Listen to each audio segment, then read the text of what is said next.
Assalamualaikum warahmatullahi wabarakatuh. Media tanam merupakan salah satu komponen yang paling penting untuk keberlangsungan hidup pada tanaman. Apalagi tanaman tersebut ditempatkan dalam pot atau istilahnya adalah tambulan pot. Pada kesempatan kali ini kami ingin menunjukkan cara kami untuk membuat media tanam dari bahan-bahan yang mudah kita dapat dan tentunya memenuhi persyaratan untuk menjadikan media tanam yang baik untuk tanaman. Adapun syarat media tanam yang baik diantaranya, yang pertama adalah subur, di mana media tanam tersebut memiliki kandungan unsur hara baik makro ataupun mikro yang dibutuhkan oleh tanaman. Yang kedua yaitu gembur atau tidak padat atau istilahnya berongga supaya memudahkan pergerakan akar dalam hal penyerapan unsur hara. Yang ketiga yaitu mampu untuk mempertahankan kelembaban atau mengikat air sehingga media tidak langsung kering ketika kita melakukan penyiraman. Yang keempat yaitu mampu menyerap kelebihan air yang ada pada media tanam sehingga media tanam akan terjaga kelembabannya tidak becek akibat terlalu tergenang air.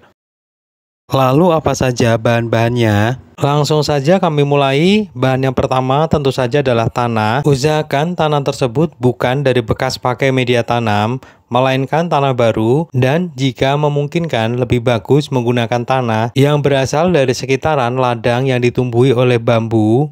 Yang kedua adalah sekam mentah, berfungsi untuk membuat media tanam berongga atau gembur, menjadikan media tidak terlalu padat sehingga pergerakan akar leluasa untuk menyerap unsur hara. Di samping itu berfungsi supaya air yang ada di dalam media tidak tergenang.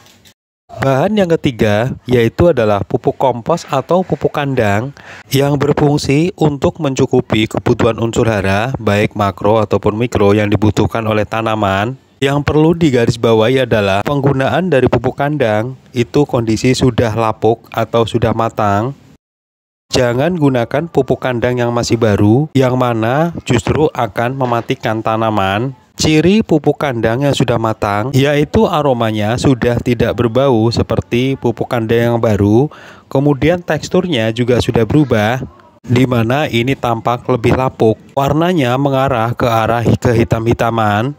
Bahan selanjutnya, dan ini sifatnya adalah opsional, yaitu arang bakar atau sisa dari pembakaran kayu. Kami sebut ini adalah opsional. Apabila untuk mendapatkan bahan ini agak sulit, maka tidak menggunakan bahan ini pun tidak apa-apa. Arang bakar berfungsi hampir mirip dengan sekam, yaitu untuk membuat rongga pada media. Namun di samping itu, arang bakar mampu menyerap kandungan air yang berlebih pada media, sehingga media tanam tidak tergenang air yang dapat merusak bagian perakaran tanaman. Lalu bagaimana perbandingan dari masing-masing bahan? Berikut tata cara mengolahnya. Kami biasa menggunakan untuk tanah sendiri maksimal adalah 50% dari keseluruhan bahan. Kemudian untuk sekam bakar, jika ada bahan arang, maka arang berikut sekam bakar maksimal 40%. Kemudian untuk pupuk kompos atau pupuk kandangnya cukup 10% saja. Tata cara mengolahnya pun sangat mudah, yaitu tinggal mencampur keempat bahan tersebut, kemudian aduk sampai benar-benar merata. Pastikan untuk tanah dan juga sekamnya itu bisa menyatu secara sempurna. Bisa dilakukan pemeriksaan secara manual untuk memastikan keempat dari bahan-bahan tersebut menyatu secara sempurna. Periksa pula barangkali ada kecampur bahan anorganik. Ini contohnya plastik atau tali plastik, jangan diikut sertakan atau dibuang. Setelah semua bahan menyatu, maka tinggal dimasukkan ke dalam tempat atau wadah. Di sini kami menggunakan planter bag bervolume 12 liter sebagai wadah. Media tanam sendiri bisa digunakan secara langsung untuk tanaman baru atau disimpan untuk dijadikan stok. Jika ingin disimpan, penyimpanan media tanam sebaiknya di bawah naungan, tidak terkena sinar matahari langsung.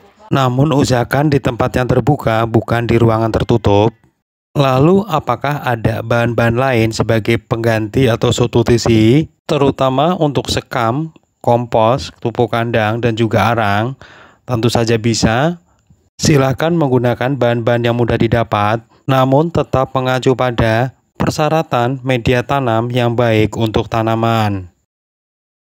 Semoga video ini bermanfaat dari kami. Wassalamualaikum warahmatullahi wabarakatuh.